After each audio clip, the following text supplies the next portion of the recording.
Welcome to Basics of the Faith, Session 24. In this session, we will continue our introduction to the study of morality by speaking of the person as a member of society and what obligations this places upon us. This sort of sets the tone for how we should think about Jesus, how we don't get to make him over in our image, but we get to gradually discover who he really is. It's a cartoon called Coffee with Jesus. And in the first section here, the man says to Jesus, "If I'm ever going to go back to church, I'll need to find one that presents you the way I think of you." And Jesus immediately says to him, "You don't get to make me over in your image, Kevin. I am the same Jesus today that I was yesterday, the same that I'll be forever." And Kevin still doesn't get it. He says, "And which Jesus is that? The one who talked about hell all the time? Or the one who was full of compassion, love, and mercy?" And Jesus just says, "Yep." Think about it.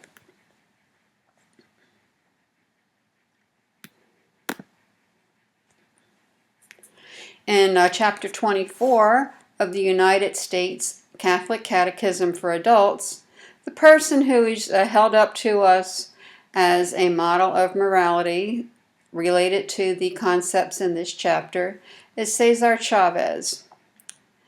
He was born in 1927 and died in 1993. He lived in California. Although they didn't have much money in his family at all, his parents taught him that there was always room at their table for a needy person.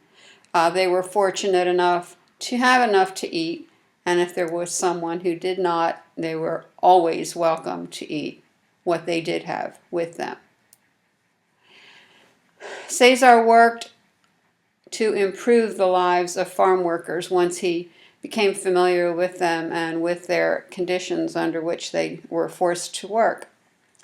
His work was based on Catholic teachings of workers' rights and human dignity, and he insisted that economic policies were always related to morality.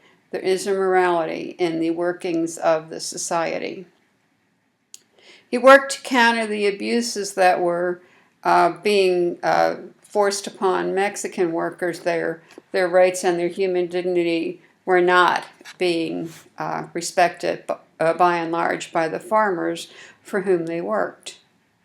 In the 1960s, he organized a group called the United Farm Workers, and among other things, this group encouraged consumer boycotts. There were never violent demonstrations sanctioned by this group. They were totally nonviolent, and they encouraged things such as people boycotting grapes that were picked by farm workers that were not properly treated. And the United States bishops supported them in these boycotts. Eventually, he considered most of the growers in California to recognize the unions that were formed by these workers to ask for their rights, for what was due them as workers contributing to the profits of these very growers. And today, he is still honored in California with a holiday dedicated to him on his birthday, March the 31st.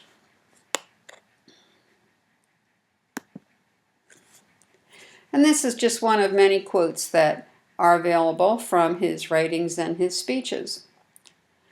"We cannot seek achievement for ourselves and forget about progress and prosperity for our community. Our ambitions must be broad enough to include the aspirations and needs of others for their sakes and for our own."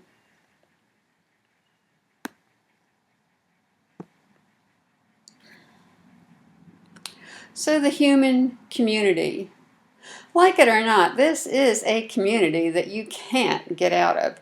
You are human, therefore you are part of the human community. And this gives you rights, of course, but it also gives you, as always, obligations. Humanity was created and is called to show forth the image of God and to be transformed into the image of the Father's only Son. The Father's only Son, Jesus Christ, the second person of the Blessed Trinity, became human, and therefore he is also part of the human community, or we perhaps should better say, we are part of him, since being God, he has no limits. This is a very personal vocation, not just a corporate or community vocation, because each of us are called to enter into the divine beatitude, into communion with the Trinity, which we call heaven. And this vocation also concerns not only people who are overtly Christian, but the human community as a whole. We are to be concerned with all of our human brothers and sisters. So we need to think about three things. The person, the human person, and society. What are they and how are they related? How is one to participate in the social life of the community? And briefly, what is social justice? What do we mean by that? This session will be a very brief overview of these topics, an introduction to these topics.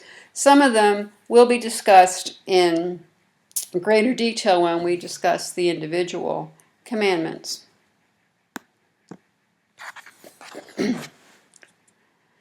So the human person, as we have said, has a communal dimension as an essential component of his nature and vocation. Because you are human, you are part of a community. That's just the way it is. And everyone in this community is called to achieve the same end, which is communion with God himself. The creation of humanity as an interdependent community of persons is a mirror of the community of ultimate being, which is God, who is the perfect community of persons, perfectly interacting with each other. We are called to at least aim towards or base our transactions between each other on the relationship that we know exists in God, the perfect community. We cannot love God if we do not love our neighbor. And let us just briefly state, love doesn't necessarily mean like. You're not going to like every other human person, but you are required to love them, defining love as an act of the will, love being the willing the good of another person. You are not to will evil, particularly eternal evil or damnation, for another human person.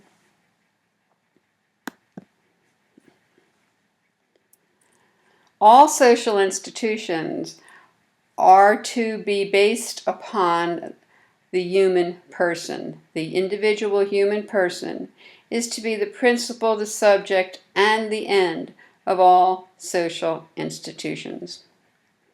Societies that each human person needs to be a part of are a family. You are born into a family, a civic community, that's the larger group in which your family lives, and other national and international associations. There's something called the principle of subsidiarity, which states that a community of a higher order should not assume the task belonging to a community of a lower order, and thus deprive it of its authority. The higher order community should support the lower order in case of need. Hang on. Here's a slightly different way to express the same principle. A larger community should not do for the smaller community what the smaller community can do for itself. The smaller community needs to be empowered. This principle sets limits for excessive state intervention in the lives of families and individuals. It helps to harmonize the relationships in these groups, and it tends towards the establishment of a true international order. A very key word in all of this is the word excessive. It does not say that the state has no role in the relationships between individuals, families, and societies. It does say their role should not be excessive, and therein, of course, lies many debates in many government groups and organizations and so forth. But the principle is clear and it is correct. This intervention should not be excessive. Government should help and support individuals and groups for whom they are responsible without controlling their freedom and initiative. However, the reason we have governments is to set reasonable and legitimate limits to some of the actions and operations that individuals and societies can undertake.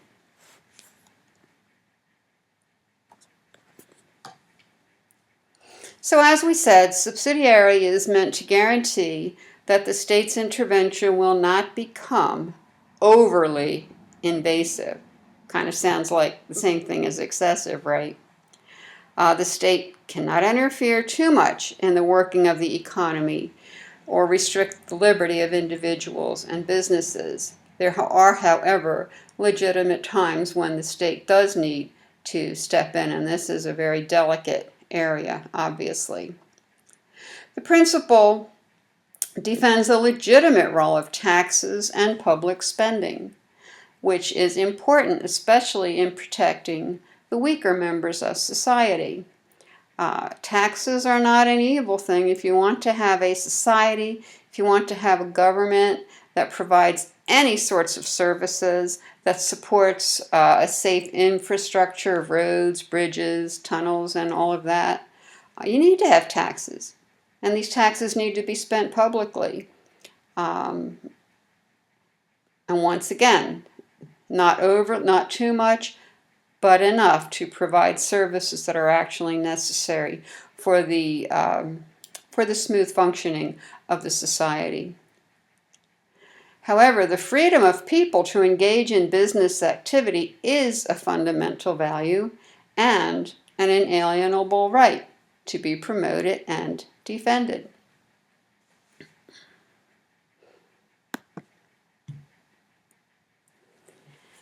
So every human community needs an authority in order to endure and develop to realization of the common good. How are we to work on the common good if we don't have some organization that is devoted to looking at all aspects and everyone's interests and trying to achieve that balance which achieves the best life for everyone involved? Political communities and public authority are based on human nature and they are understood as having their origin in God. All legitimate authority, whose legitimate function is to assure the good of the people, has its origin in God. Just as God takes care of us, these legitimate civil authorities are participating in God's authority and power when they make rules to govern groups of people.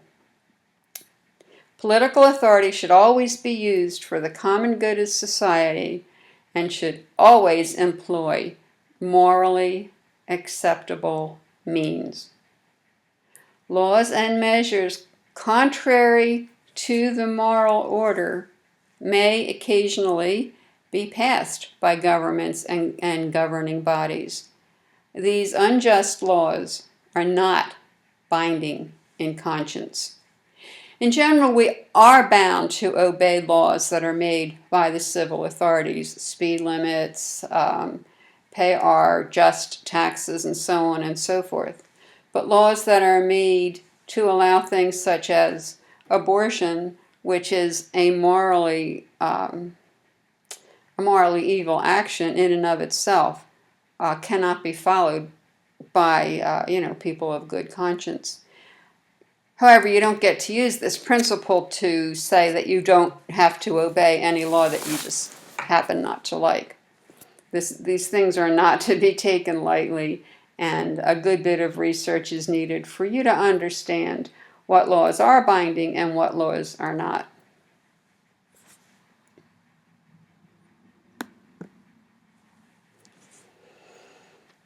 So how we organize our society economically, politically, and so on and so forth directly affects the human dignity and capacity of individuals to grow and flourish and seek their happiness and fulfillment as members of this society.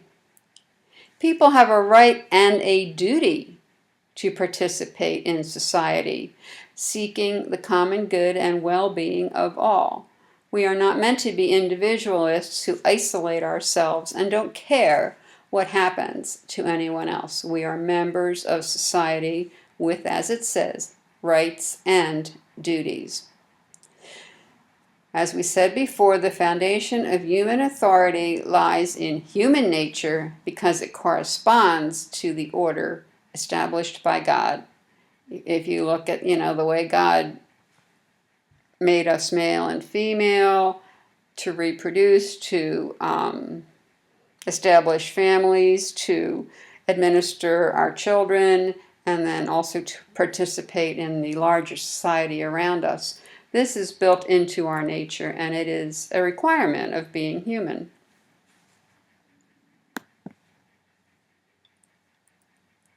So what is this common good that we should all be working towards? Common good provides the sum total of social conditions which allow people, either as groups or as individuals, to reach their fulfillment more fully and easily. This means we should respect the rights of every human person because they are a human person. It means we should work to develop the spiritual and temporal goods of the society, and to allow members of the society to enjoy peace and security. Well, all you have to do is turn on the news or look at a newspaper to find that there are places in the world where these principles are not being enshrined and fulfilled. And the first thing we need to do is to pray for them.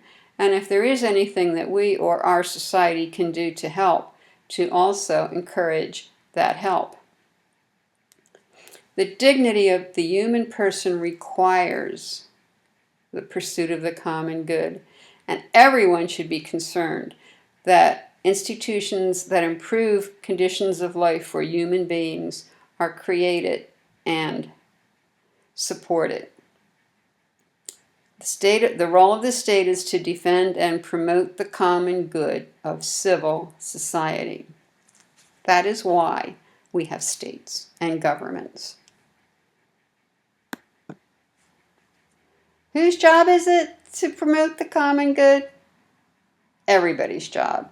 Everybody has a personal responsibility at some level for promoting the common good in their lives. You have a life within your family. If you have a job outside of the family, you are part of that smaller community, well, larger than the family usually. And you are certainly part of the public life of the city, town, state, country in which you live. And you have obligations as a member of all these at different levels, different times of your life. Your particular public versus private obligations maybe take up more or less of your time, but you are called to be aware of and to participate at some level in all of these.